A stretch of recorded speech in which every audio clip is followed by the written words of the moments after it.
I bought my mistress a diamond ring. An English workbook should be enough for my daughter, right? Unbelievable. The $30,000 I had painstakingly saved for my daughter's study abroad fund was gone, vanished without a trace. Worse, my husband wanted to keep it a secret, just between us. Please, don't tell her, he pleaded. But then, my daughter's voice cut through the tension. Dad, I already know. His face froze, as if his soul had fled his body. My name is Sarah Miller. I live with my husband, David, who's the same age as me, and our daughter, Maya. We're a family of 3. I'm an elementary school teacher, and David teaches high school. We first met as middle school classmates, but it wasn't until our sophomore year of college, at a middle school reunion, that we truly connected. I'd had a crush on David back in middle school. He was smart, athletic, and wildly popular, especially with the girls. Without smartphones back then, exchanging contact info was a hassle, and rumors swirled that he liked a girl from another school. So, my feelings remained a one-sided secret, buried as I graduated. At the reunion, fate placed me next to David at dinner. He was chatting with the guy beside him, but when that guy stepped away to the restroom, David turned to me. Hey, Sarah, long time no see. I heard you're in the School of Education too. We hadn't spoken much in middle school, but the conversation flowed effortlessly now. That's right. You too, David. Yeah. Are you aiming to be a teacher? Yes, I want to teach elementary school. Really? I'm leaning toward middle or high school. My parents are teachers, you know. Everyone knew his parents were educators, a fact that stuck with me from middle school. I had a hunch he might follow in their footsteps, but I hadn't known he'd chosen education. Should we exchange numbers? He asked. I was so startled, my fork nearly flew out of my hand. Whoa, no need to be that surprised, he teased, noticing my reaction. My cheeks flushed. As future teachers, let's share info, right? Sure. Great idea. That reunion sparked something between us. The same day we swapped numbers, David texted me, inviting me to a movie that weekend. I hesitated but decided to take a chance.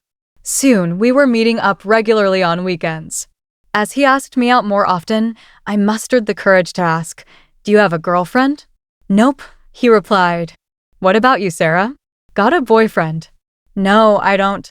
"You were so popular in middle school, David. I was sure you'd have a girlfriend in college. If you did, you wouldn't have time to hang out with me, right?" He laughed. What? Were you worried about that? I'm single.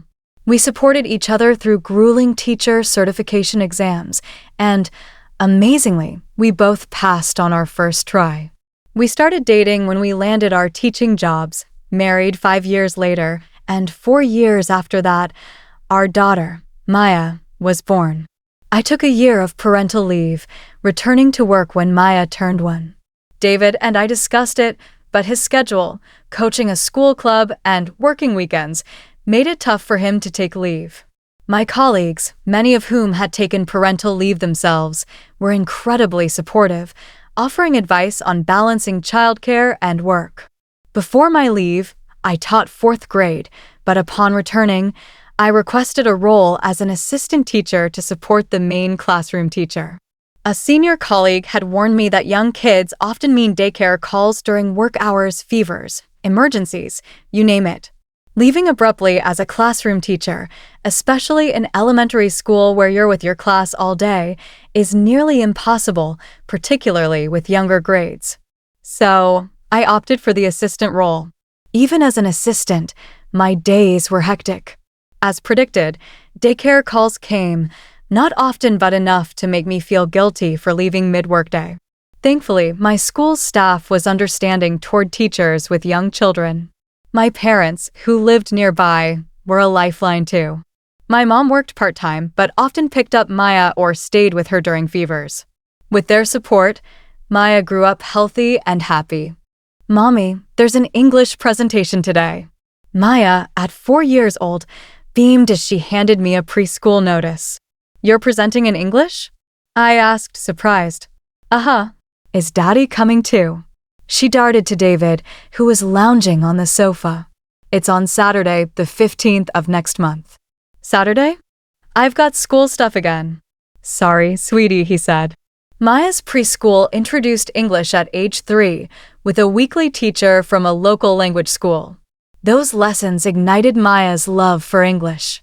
On English lesson days, she'd wake up buzzing with excitement, and when I picked her up, she'd eagerly recount her day.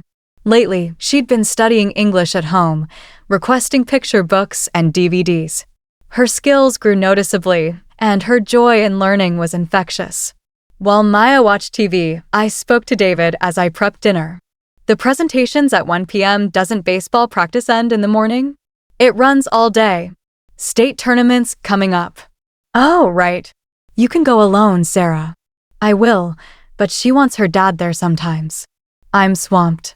Is dinner ready yet? Almost. David's job kept him from Maya's presentations. He'd only attended one when she was 1, before English lessons began. He missed sports days and harvest festivals too. I understood his workload. The high school baseball team he coached consistently ranked in the state's top 5, and as a classroom teacher, he had added duties. So, he skipped that English presentation too. I want to go to English classes, Maya declared a few days later as I tucked her into bed. You have English at preschool, don't you? No, I mean after-school lessons, like extracurricular classes. Are your friends going? Yeah, Anna and Ellie go. I want to join them. Do you love English that much? Yes.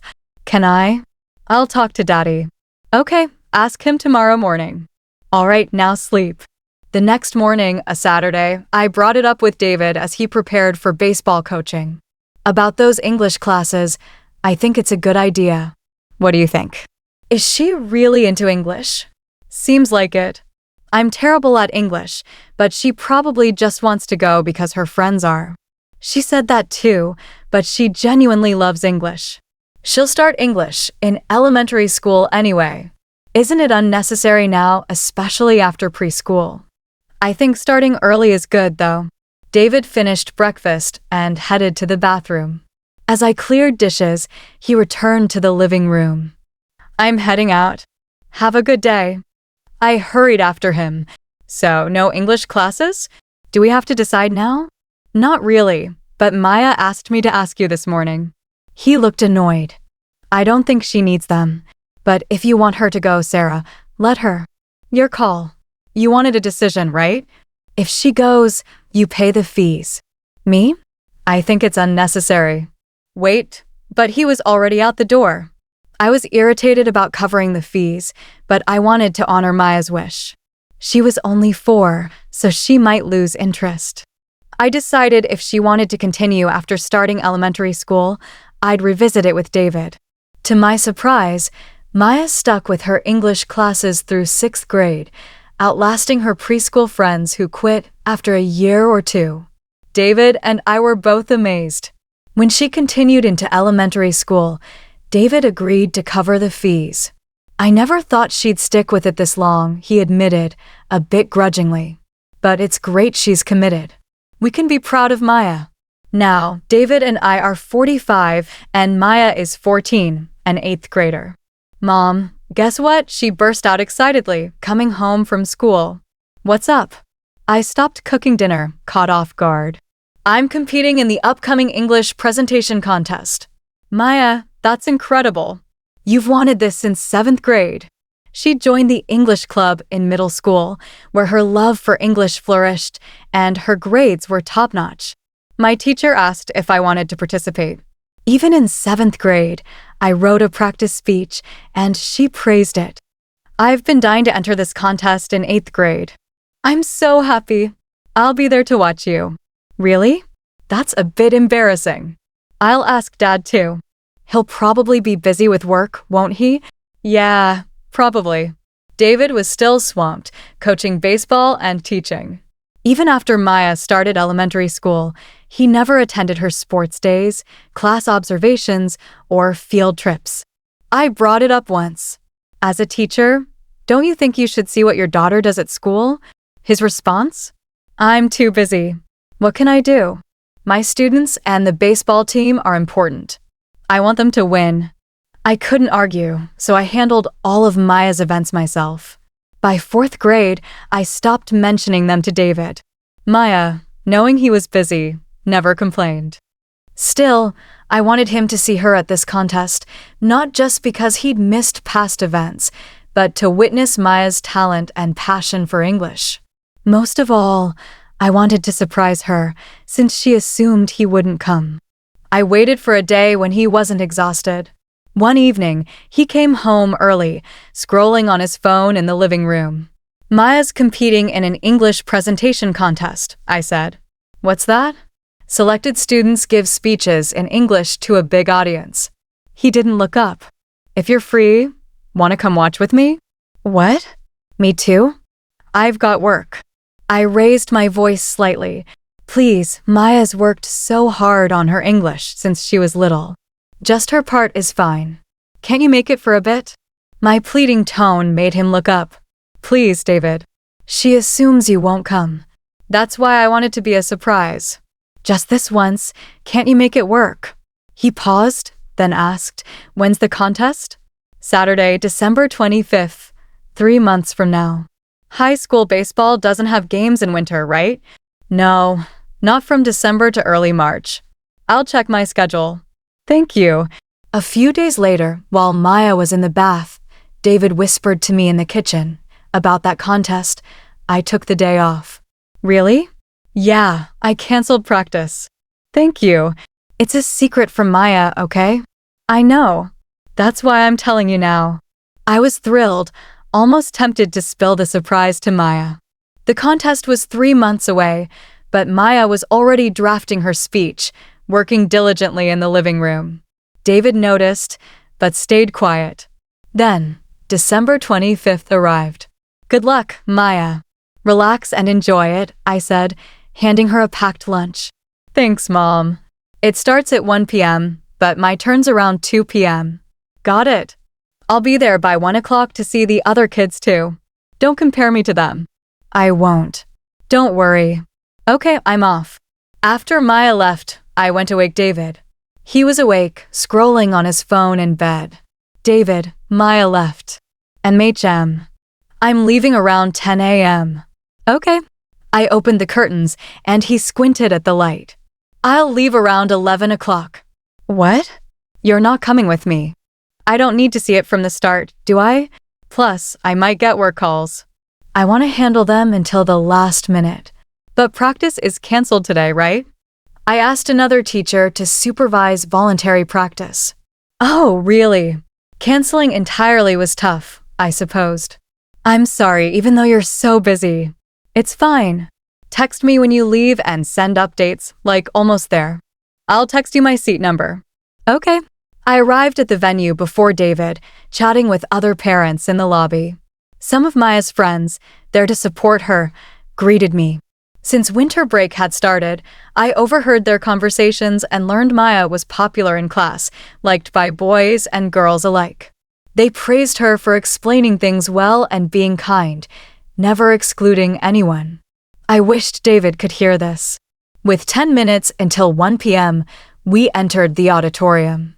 I checked my phone, no message from David, despite my request for him to text when he left. I sent a quick, "Where are you now?" No reply. With 2 minutes to go, the message wasn't even read. I started to worry something had happened. Maya's speech was around 2 p.m., so I planned to slip out during a break to call him. The contest began with a 7th grade boy's speech. I watched 2 or 3 speakers, then stepped into the lobby to check my phone, which I'd turned off during the event. Still no messages. I called David, but it just rang. I tried 2 or 3 more times, same result. I texted, "What are you doing?" and returned to the auditorium. As I headed back, Maya emerged from the restroom. Mom, what's wrong? Did something happen? She must have seen my worried expression as I stared at my phone. Oh, it's nothing. I lied, not wanting to stress her before her performance. Was someone contacting you? Just a work message, but it's fine. Okay. She likely sensed something was off. Come on, let's go back. I smiled, gently nudging her, and we returned to the auditorium.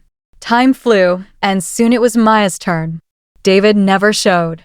Her speech was phenomenal. I was deeply moved, but his empty seat beside me stung. Feeling guilty, I stepped into the lobby after her performance and checked my phone. A text from David had arrived 10 minutes ago during Maya's speech. Urgent work came up. Can't make it, I gasped, drawing stares from nearby parents. My apologies, I muttered, stepping aside to call him. No answer. I'd feared an accident, but he'd just bailed for work. I didn't reply and returned to the auditorium, suppressing my anger to focus on the contest. But David's absence haunted me, making it hard to concentrate. Afterward, in the lobby, I tried calling him again as Maya approached, holding a bouquet of flowers. She waited for me to end the call, but he didn't answer. Great job, Maya. Congratulations. You worked so hard. She'd placed second out of 25 participants, an amazing result. Thanks, Mom. Was work okay? Yes, it's fine. You were on the phone again, so I thought, it's all sorted now? I chose not to tell her David had planned to come. Yeah, all good. That evening, David came home looking uneasy. Maya was out celebrating with her club and teacher. Maya's not home, I said coldly. He looked down. Oh, okay. What was that today? You didn't contact me at all. I was worried something happened. What could I do? I got called in unexpectedly. You took the day off 3 months ago. I know, but you're a teacher too. You get how things come up. Didn't you leave someone else in charge? Did you have to go? I spoke sharply, and he glared. Don't nag me. I'll apologize to Maya, so drop it. She doesn't know you planned to come or that you bailed. He looked surprised. Oh, then drop it. I'm taking a bath and going to bed. Do you even understand? He didn't answer and headed to the bathroom. From then on, we barely spoke, keeping things normal around Maya, who was unaware. But alone, our conversations dwindled. Amid this tension, I began suspecting something else about David. After Maya's contest, she was watching TV on the sofa when she yelped, "Whoa, that scared me." I was ironing nearby and glanced over. What's wrong? She held up David's black smartphone. It vibrated suddenly. It startled me. Oh, the vibrate mode got you? I resumed ironing, but Maya muttered, "What's this?" Her face was serious as she stared at David's phone. Why the scary face? What's wrong? She stood, handed me the phone, and stayed silent. It vibrated again, and I glanced at the screen, my eyes widening. Whoa, what is this? A text notification showed a message with emojis from a woman's name. It came again, Maya said, her voice tense. Dad, maybe he's... We froze as we heard the bathroom door. David was getting out of the bath. You saw this earlier too? Yeah. Mom, can you keep him busy for a minute? Wait, Maya, what are you doing? I'll explain later. Please. Okay. She called out to David, leaving the room. I set his phone on the table, opened my camera app, and aimed it at his screen to capture the text notification. Another message arrived, and I snapped a photo, wanting evidence. I couldn't read the full message without marking it read, but partial proof was better than nothing. As I checked the photo, David and Maya returned. Dad, is it okay? Maya was keeping him talking, glancing at me. I nodded to signal I was done. Mom, I was asking Dad about a ski trip. I was thrown by the topic, but played along. A ski trip sounds nice. Really? See, Dad. Mom thinks it's okay too. David grabbed a beer from the fridge, looking at me. Isn't it dangerous for kids to go alone? Better if an adult goes. True. I'll go. Yay. Maya bounced out of the room. I hurried to put away the ironing board, avoiding David's gaze. He didn't notice my unease. Since when did Maya want to go skiing? Just recently, I mumbled, retreating to Maya's room to thank her. What did you do? She asked. I took a picture of the text notification. Evidence, huh? What's next? It might be useful. Maya, don't tell anyone about this. I won't. I'm sorry, I know you're worried, but give mom some time, okay? Okay. In the bedroom, I checked the photo. The text read, I want to go to that restaurant we couldn't get until last time. Next time, from Olivia Vance. Who was this woman? I started to search her name, but David entered early, so I postponed it. The next day, I found her social media under the handle Yuki. A photo confirmed it. David was standing beside a woman, presumably Olivia. He likely didn't know she'd posted it. Her account was filled with expensive meals, designer bags, watches, perfumes, and clothes. One post was undeniable proof of their affair. I went to David's high school to confront him. Maya was out with friends, so it was a good chance.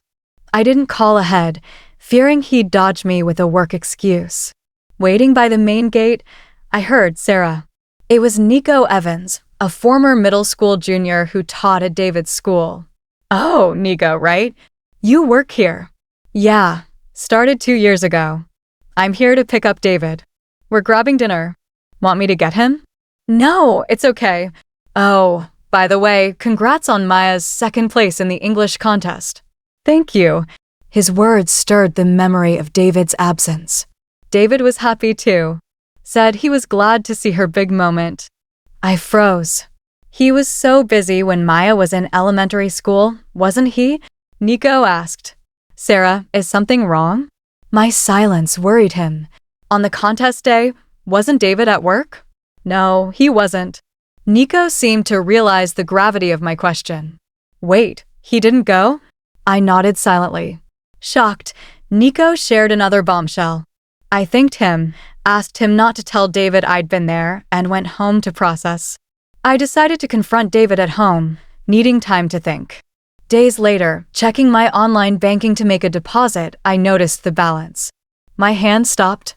No way. The $30,000 for Maya's study abroad was gone, leaving just $200.